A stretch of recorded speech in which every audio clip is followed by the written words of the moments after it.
अपू भैया जिंदाबाद जिंदाबाद जिंदाबाद। सरौती की जनता जिंदाबाद जिंदाबाद जिंदाबाद। चंद्रशेखर भैया जिंदाबाद जिंदाबाद जिंदाबाद। ग्राम पंचायत सरौती के वार्ड नंबर 4 से चंद्रशेखर सिंह उर्फ अपू सिंह के जितावे के बाद वार्ड मेंबर से विजयी बनावे के बाद ए चाचा ए चाची तनी ध्यान दी।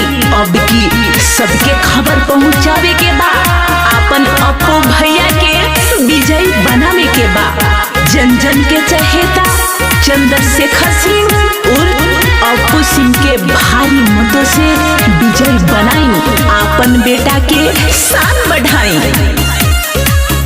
आप सुन रहे हैं सिंगर राम बाबू को। Krishna recording studio Delhi. सरौती पंचायत में कोरी है विकास हो वार्ड नंबर 4 से लगैले बारे आशा हो। सरौती पंचायत में कोरी है विकास हो वार्ड नंबर 4 से लगैले बारे आशा हो। हटार दोनों कर जोड़ जिताइए देता हो ना ए चाचा हो अपू सिंह के विजयी बनाइए देता हो ना ए चाची हो वार्ड नंबर 4 से जिताइए देता हो ना। अपू भैया मत घबराना आपके पीछे है सारा जमाना।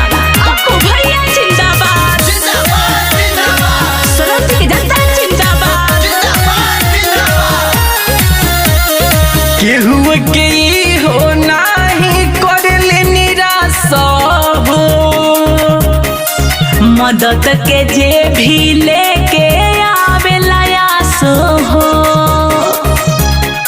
सुनी केहू के हो नाही करले निराश हो। मदद के जे भी लेके आवेला आस हो।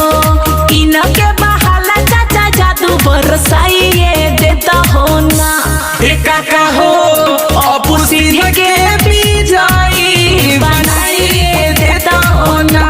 ए चाचा चंद्रशेखर सिंह के विजयी बनाइए देता हो ना। अपू भैया मत घबराना आपके पीछे है सारा जमाना। अपू भैया जिंदाबाद जिंदाबाद जिंदाबाद। सरौती की जनता जिंदाबाद जिंदाबाद जिंदाबाद।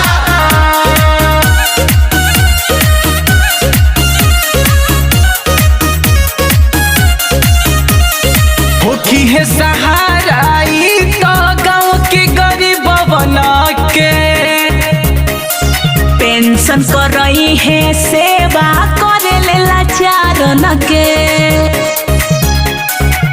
सुनो ये चाचा होखी है सहारा ई तो